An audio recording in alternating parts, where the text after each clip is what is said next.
The scream ripped through the house like a blade, sharp, raw, and merciless, splitting open the calm of the late evening. I'm in love with someone else. Sarah's voice cracked as she spoke, her words exploding like a grenade in the fragile quiet of our marriage. I froze. The wine glass in my hand trembled, red liquid sloshing near the rim. Her eyes, wide, shimmering, met mine not in defiance, but with a pleading kind of terror, as if even she couldn't believe what she just said. The kitchen, once warm with the scent of rosemary from dinner, suddenly felt suffocating. The air turned heavy with her confession. My heart pounded, a dull, uneven hammer against my ribs. "What did you just say?" I managed to whisper, my voice low, almost fragile, as if saying it louder would make it real. Sarah's hands twisted in the hem of her sweater, her knuckles pale and tight. She didn't answer. Instead, she turned and ran, her footsteps pounding up the stairs, leaving me frozen on the tile floor. The glass slipped from my hand and shattered, red wine splattering like blood. The sound was deafening, but not enough to drown out her words echoing through my head. I don't know how long I stood there, staring at the shards glittering beneath the fluorescent light. My thoughts spun wildly. Her late nights at the office, her phone always face down, the laughter that had started sounding hollow, rehearsed. Had I been blind, or had I just refused to see? 10 years of marriage now felt like a house of cards on the verge of collapse. When I finally climbed the stairs, each step felt heavier than the last, the hallway stretching endlessly toward our bedroom.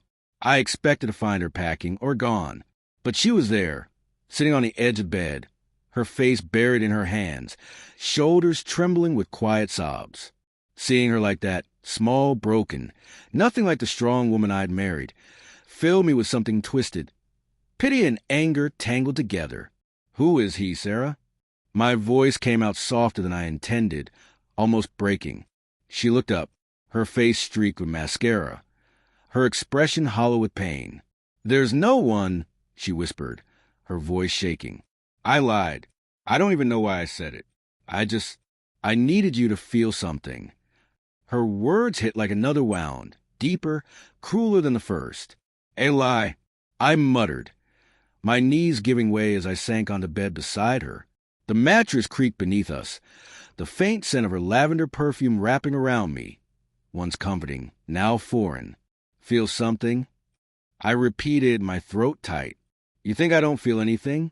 Every day I've been trying to keep us together while you—" I stopped. The words dissolved before they could form. While she what? Drifted? Changed? I thought about the mornings we'd spent tangled in these same sheets, laughing over coffee, dreaming of a future that now felt like a cruel illusion. "Why would you say something like that if it isn't true?" She averted her gaze, eyes fixed on the framed photo on our nightstand. Us at the beach, her head resting on my shoulder as the sunset burned across the sky. "I don't know," she murmured. "I'm scared, Tom. Scared we're losing each other. You're always working, and I'm just fading. I thought if I hurt you, you'd fight for me." Her words twisted in my gut like a knife. Was this my fault? Had I been so buried in work that I'd stopped seeing her? I reached for her hand, but she recoiled, curling inward. The gesture stung, silent, accusing. "You could have talked to me," I said, my voice hardening. "Instead, you throw something like that at me. You break us just for attention." "I didn't mean to break anything," she cried, voice rising. "I just wanted you to see me." She stood, pacing the room, her shadow flickering across the wall like a trapped bird. "I'm sorry, okay? I didn't mean it. There's no one else. There's never been anyone else." Her desperation filled the room, but doubt crept in, clawing at me. If she could lie once so easily, what else could she hide? The next few days blurred into uneasy silence and half-hearted apologies. Every time I looked at her, I heard that scream again. Every touch, every word carried a question mark. At night, I lay awake beside her steady breathing, my mind a storm of suspicion. Her phone buzzed at strange hours. She'd flinch when I walked into a room. Once, I caught a faint scent of unfamiliar cologne on her coat. Each thing alone meant nothing, but together, they painted a story I didn't want to see. Then, One evening, I found her journal buried under a pile of laundry. My hand shook as I opened it, guilt battling with curiosity. Page after page in her looping handwriting spilled raw emotion. I feel like a ghost of my own life. Tom doesn't see me anymore. I said something awful tonight, and I can't take it back. I don't know who I'm becoming. No mention of another man, but her words cut deeper than any confession. She was drowning, and I'd never noticed. That night, I laid the journal on the kitchen table. Is this why? I asked, voice hoarse. You felt invisible, so you hurt me just to feel alive? Her eyes widened, betrayal flashing across her face, not at me, but at herself, exposed. You read it, she whispered, voice trembling. You weren't supposed to.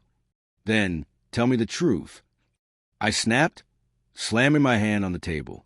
The sound cracked through the air, making her flinch. Is there someone else or not? Stop playing games with me, Sarah.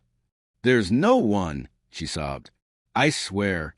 I wanted to feel something real again. I wanted us to fight, to care. I didn't know how else to make that happen. Her voice shattered, and she sank to the floor, crying uncontrollably. I wanted to believe her, to hold her, to erase the last week. But the doubt lingered, a slow poison eating through every memory we had.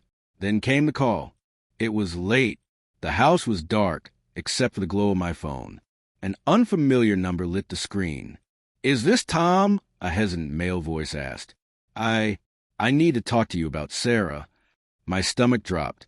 He said he was a co-worker, someone who'd found her crying in the parking lot, someone who'd listened as she poured out her fears about losing me. She loves you, he said softly. She's just lost. There's nothing between us, I swear. But his voice trembled, and in that tremor, I heard it. The unspoken truth of something deeper, something she hadn't confessed. I hung up, handshaking. Sarah stood in the doorway, pale, as if she'd heard everything. Tom, she whispered, stepping closer. I backed away, heart cracking open. It was a lie, she said frantically. I swear it was all a lie. But her eyes told another story, one woven with guilt and secrets she could never untangle. I turned and walked out into the night, the cold slicing against my skin as her voice chased me down the street. It was a lie, she screamed, breaking apart with every word. But I didn't stop walking. Truth, or the absence of it, had already torn everything to pieces, and I was left wondering if love could ever survive a fracture that deep.